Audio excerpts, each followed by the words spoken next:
beautiful earth angels. Join me for a tarot reading today. We're going to check the energies that are surrounding you and what you need to know for today. I split the deck on the grief card, the Five of Cups. This is a message really for you to look on the bright side, my loves, okay? I know that there's a lot to be sad about. There's a lot that you probably have lost. But this is a real strong message to really pull those trousers up, put your best outfit on, yeah, and to really focus on the good things that are happening. There's always going to be toxicity in your life, okay? This is the Devil card. But what do we have? We have the Wheel of Fortune and the Two of Cups that's come out as well. So it's like there's always two sides that the human brain can decide to move towards. So my question to you today is, which side are you going to lean on? Are you going to focus on what you've lost and dwell in the energy of grief? Or are you going to look ahead, not too far ahead, but you're going to look ahead, lift your head up and think to yourself, I've got so much to look forward to in my life. The sun is shining, it's a beautiful day. Even if the sun is not shining, there's always something to be grateful for, okay? This is ease and flow within your relationships. This is a karmic change that is about to unfold in your life if you allow it to, if you let it, all right? Because the devil can always pull you back in, all right? You can always be pulled. See that gust of wind that came up? The winds of change are here, honey, all right? Which way do you want that wheel to turn? Do you want that wheel to turn in your favor so that it allows these Two of Cups to come into your life? Or do you want the wheel to turn in a different favor where your focus is on addictive relationships? This is very much, I feel a reading regarding how you look at a relationship in your life, okay? You can look at it in a really, really toxic way, and you can be drawn in toxically and addictively to this particular relationship, or you can look to focus on love. You can look to focus on the ease and the flow, the positive that's happening around you, the positive that this person can offer you, the positivity that you both can nurture and can bring to the relationship. I feel like my brain's just split in two, because this feels like it could very well be some of my collective are getting completely new relationships, okay? The karmic wheel has turned in your favor. You have chosen to focus on the positivity and moving forwards and letting something go completely in your life and choosing to focus on the good, the things that you have left, the things that you can nurture. And some of my collective, I feel like you're torn. Your mind can go one of two ways in a relationship. And I feel like it's a real sense of just discerning what outweighs the good and the bad.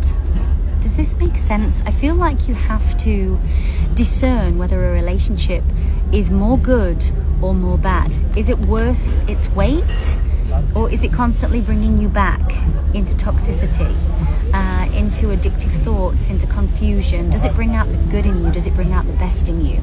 So I feel like it is very much a tale of two halves. Some of my collective have probably been split in this reading.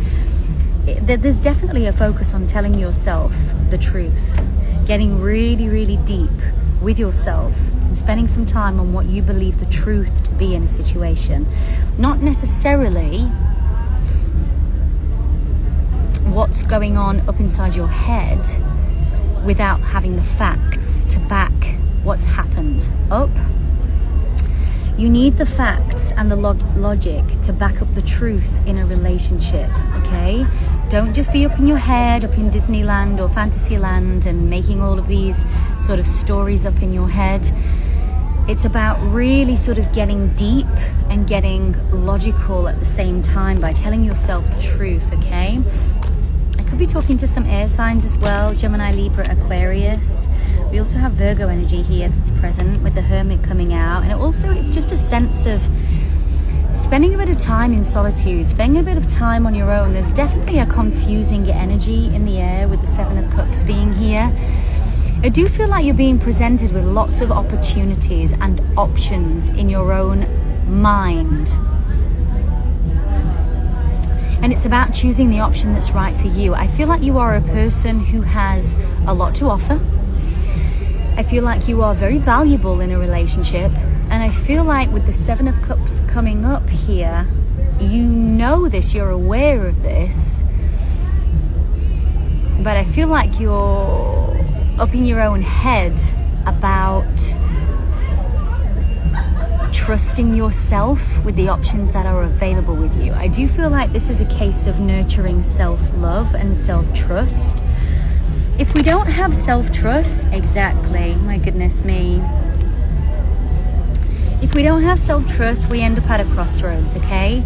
Do we go this way or do we go this way, or do we go this way or do we go this way? And all of a sudden we're back at square one again, and we're just in the same place as where we started. And we just end up going round and round in circles. The Two of Swords brings you to a crossroads.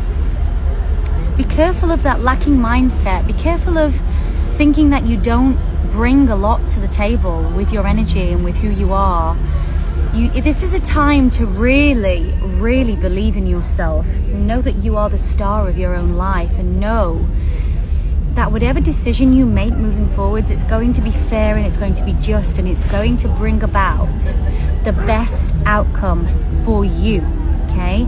This is going to be the fairest and best, most just outcome, with the Justice card being present here with you. I do feel like you have done so much work on yourself, and maybe the person that is your significant other in a relationship hasn't necessarily done that much work. I feel like you've probably, I had an itch on my back there, and I feel like you're probably pushing them forwards and trying to pat them on the back, trying to sort of like encourage them to heal, encourage them to do the work. And I don't feel like it's for them. Listen, you can take a horse to water, but can you make it drink? You know, maybe you're dealing with quite a stubborn person with the Hermit coming out. So I know that Virgos can be quite stubborn in nature, and they have their own mind, they have their own way of doing things, and that's okay too. It's okay to let people just be. But if you're not feeling the relationship and you're wanting things to change, but yet somebody else is not wanting to do the work, and you're trying to do the work of two people, and you're trying to sort of like drag somebody else along with you, guess what happens? You end up being the star and doing the healing work, and this situation turns out fair and just for everyone. So is the fairness and the justness of this situation the fact that maybe you need to leave? Do you need to leave, or do you stay?